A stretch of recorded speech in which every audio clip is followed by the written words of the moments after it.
अस्सलाम वालेकुम ख़वातीन व हज़रात, मैं हूं मखदूम शहाबुद्दीन और आप देख रहे हैं मेरा फेसबुक और यूट्यूब चैनल।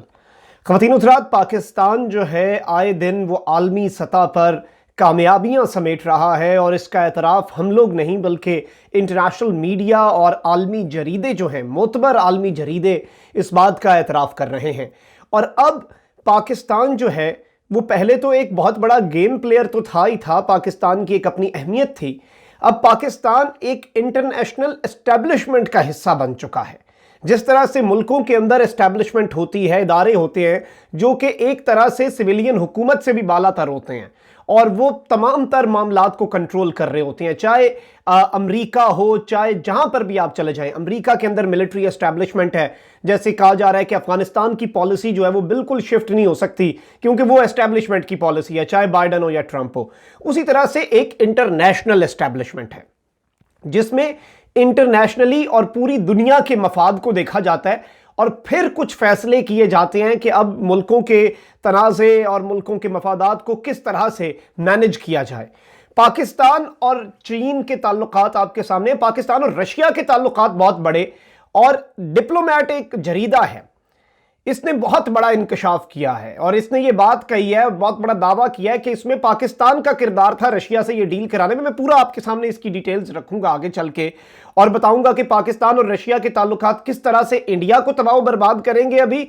और ना सिर्फ ये बल्कि पाकिस्तान एक इंटरनेशनल एस्टेब्लिशमेंट का भी हिस्सा बन चुका है जो कि ममालिक के मसाइल हल कराने और दुनिया में अमन कायम करने के लिए कोशा होते हैं। और ये पहली मरतबा ऐसा हुआ है कि पाकिस्तान को इस तरह की पॉलिसी मेकिंग में भी शामिल किया जाए और पाकिस्तान का असर रसूख हो, वरना तो हमारे अपने मामलात के ऊपर ही ये बातें होती थीं।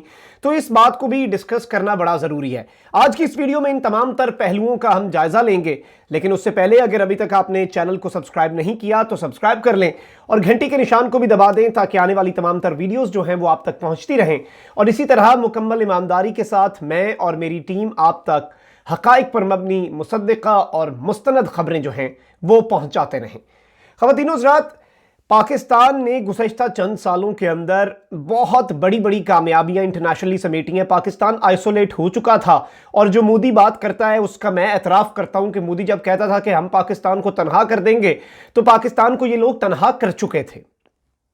नवाज शरीफ के दौर में हमारा फॉरेन मिनिस्टर कोई नहीं था क्योंकि मियाँ साहब को यह खतरा होता था कि अगर मैंने कोई फॉरेन मिनिस्टर बना लिया, सीनियर सियासतदान, तो वो आलमी लोगों से मिलेगा, आलमी रहनुमाओं से मिलेगा, कहीं वो अपना उल्लू सीधा करके इंटरनेशनल एस्टेब्लिशमेंट को खुश करके मेरा पत्ता ना काट दे। तो मियाँ साहब को हमेशा से ये डर रहा है और मियाँ साहब इनसिक्योर रहे हैं। उस इनसिक्योरिटी में उन्होंने पाकिस्तान की फॉरेन पॉलिसी जो है उसका भट्ठा बहा दिया और इसी के अंदर पाकिस्तान को बहुत नुकसान हुआ। भारत पाकिस्तान के ऊपर पै दर पै हमले करता रहा, लेकिन अब गुज़श्ता चंद दिनों के अंदर कंप्लीट शिफ्ट आया है, 180 डिग्री शिफ्ट है इंटरनेशनली पाकिस्तान के मकाम मर्तबे में। गार्डियन ने आज से 5-6 महीने पहले कहा था Pakistan has reemerged as a global player. Pakistan वापस पूरी दुनिया में एक ग्लोबल प्लेयर और एक आलमी सतह का खिलाड़ी मुल्क बन के सामने आया है और उसके अंदर इमरान खान और जनरल बाजवा और फिर पाकिस्तान की सिविल मिलिट्री लीडरशिप जो है, उनके क्लोज टाइज जो हैं, उन्हें एक बहुत बड़ी वजह करार दिया गया इस जरीदे की तरफ से। अभी रिसेंट जो आर्टिकल आया, मैं उसके ऊपर आने से पहले और उसके अंदर यह बताने से पहले कि डिप्लोमेट ने क्या बड़ा दावा किया है कि ये पूरे अज़रबैजान के कॉन्फ्लिक्ट में पाकिस्तान रशिया के और करीब हो गया और किस तरह से नगोर्नो काराबाग का मामला हल हुआ और अंदर खाते क्या बातें हुई और पाकिस्तान की कदर कीमत जो है और कदर मंजिलत जो है वो इस बात से किस तरह और बढ़ गई। उससे पहले जरा हम पाकिस्तान और रशिया की बातें डिस्कस कर लें। ये बात अभी अगर मैं आपके सामने एक आर्टिकल रखूं जून 23 जून का 2020, यूरेशिया टाइम्स क्या कहता है? वो कहता है, उसने उस वक्त दावा किया, यानी ये पिछले 4-5 महीने से बात चल रही है, उसने लिखा था कि China on its side, Pakistan going all out to woo Russia, counter India US alliance. Pakistan, चीन पाकिस्तान के साथ है और इस इत्तेहाद में अब ये रशिया को शामिल करके यूएस और इंडिया का, अमेरिका और भारत का जो अलायंस है उसे खराब करने वाले हैं और उसे बिल्कुल डेंट मारने लगे, मारने का प्लान बन चुका है।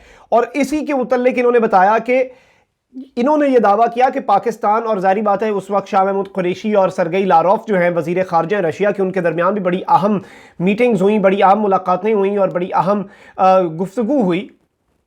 उसके अंदर आपको मैं बताऊं कि ये बात कही गई कि ये सिर्फ और सिर्फ पाकिस्तान और रशिया के ताल्लुकात अच्छे नहीं हो रहे, बल्कि पाकिस्तान इंडिया और रशिया के ताल्लुकात को खराब भी कर रहा है। यानी इंटरनेशनल पॉलिटिक्स में यही होता है कि आप अपने दुश्मन को तनहा करते हैं, और जो कि भारत हो चुका है। मुझे नहीं लगता उस पर मजीद बात करने की कोई गुंजाइश रह चुकी है, क्योंकि वो एक एस्टैब्लिश्ड फैक्ट बन चुका है। अफगानिस्तान से वो भागे, ईरान उन्हें आंखें दिखा रहा है, बांग्लादेश नेपाल उन्हें आंखें दिखा रहे हैं। एक अमरीका बचा था उनके पास, सब घर, जिस तरह कहते हैं एक घर तो डायन भी छोड़ देती है, तो मोदी ने एक घर छोड़ा हुआ था, अमरीका, मोदी।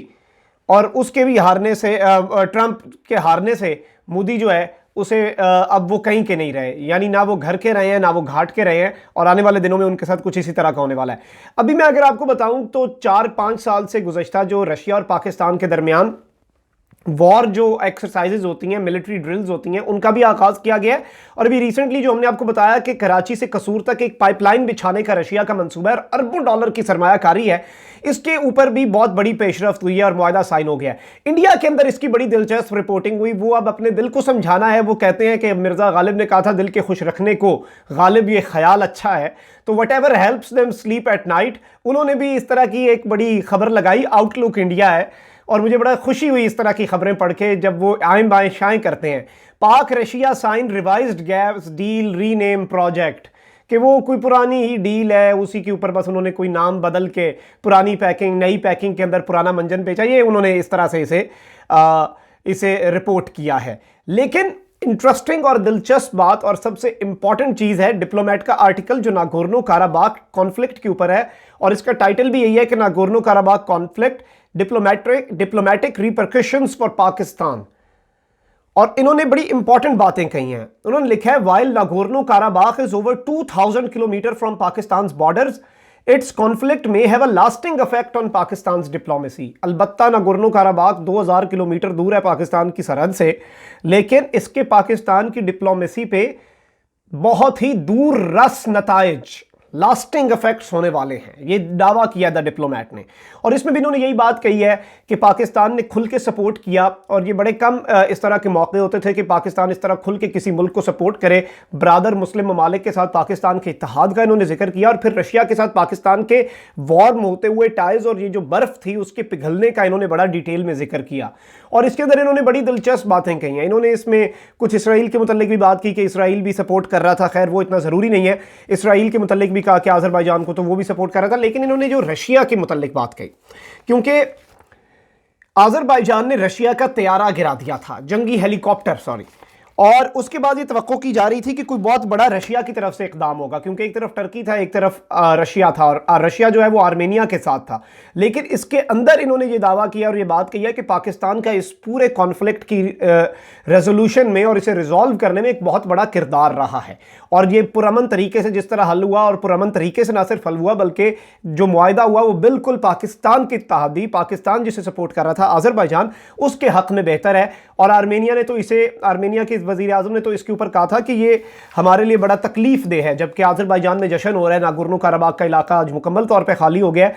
तो इसके अंदर भी इन्होंने यही बात कही है कि अब ये पाकिस्तान और रशिया को और करीब भी लाया है ये मामला, और इस मामले ने पाकिस्तान की अहमियत एज अ ग्लोबल प्लेयर, यानी पहले ये होता था हमारे लिए, यही बहुत बड़ी अचीवमेंट होती थी कि भाई हमारे अपने मसाइल के ऊपर हमें आलमी बिरादरी सुन ले और उनका सद्देबाब करते, लेकिन दूसरे मसाइल के अंदर भी अब हमारी जो से है वो मैटर करना शुरू हो गई है अल्हम्दुलिल्लाह। और अल्लाह करेगा इंशाल्लाह आगे जाके आप देखेंगे पाकिस्तान एक आलमी ताकत ज़रूर बनेगा, और इंशाल्लाह पाकिस्तान के बाद जो है उसके अंदर मज़ीद वज़न आएगा। और यही जो कम्बिनेशन है सिविल मिलिट्री कॉपरेशन का, अगर यही पाकिस्तान में चलता रहा, और आने वाले चंद दिनों में भी आप देखेंगे कि पाकिस्तान मजीद उभर के सामने आएगा। अफगानिस्तान के अंदर भी जो डील करवा रहा है पाकिस्तान, एक वो और अभी नागोर्नो काराबाख का, इन दोनों की बुनियाद पे ये कहना बिल्कुल गलत नहीं होगा कि Pakistan is now a part of international establishment. और आलमी सतह पर जो फैसले होते हैं, जो कानून साजी होती है, जो डिसीजंस होते हैं फॉर द ग्रेटर गुड, दुनिया की बेहतरी के लिए, उनके अंदर अब पाकिस्तान को सुना जाने लगा है। मखदूम साहब को इजाज़त दीजिए, आपसे मुलाकात होगी इंशाल्लाह अगले वीलॉग में। तब तक अपना आपने बहुत ख्याल रखना है, अपने इर्द गिर्द लोगों का बहुत ख्याल रखना है, और इस मुल्क पाकिस्तान का बहुत ख्याल रखना है, क्योंकि पाकिस्तान है तो हम हैं। साथ ही साथ आपसे एक छोटी सी दरख्वास्त फिर से करूंगा कि इस चैनल को ज़रूर सब्सक्राइब कर लीजिएगा और बेल आइकन को भी दबाइएगा, कि आपकी मोटिवेशन हमारे लिए होती है, मेरे लिए और मेरी टीम के लिए। और इसी तरह हम इंशाल्लाह पूरी ईमानदारी के साथ अपना ये सिलसिला जारी रखेंगे। आप तक हक़ाइक़ पर मबनी मुस्तनद ख़बरें, मुसद्दक़ा और सच्ची ख़बरें आप तक पहुँचाएँ और बेबाक तज्ज़िये जो मेरे मुल्क के लिए, मेरे मज़हब के लिए बेहतर हों। पाकिस्तान फ़र्स्ट, इस्लाम फ़र्स्ट की पॉलिसी को हम लेके चल रहे हैं और इसी मिशन को इंशाअल्लाह हम आगे भी बढ़ाते रहेंगे। अपना बहुत ख्याल रखिएगा। अल्लाह निगहबान। पाकिस्तान जिंदाबाद।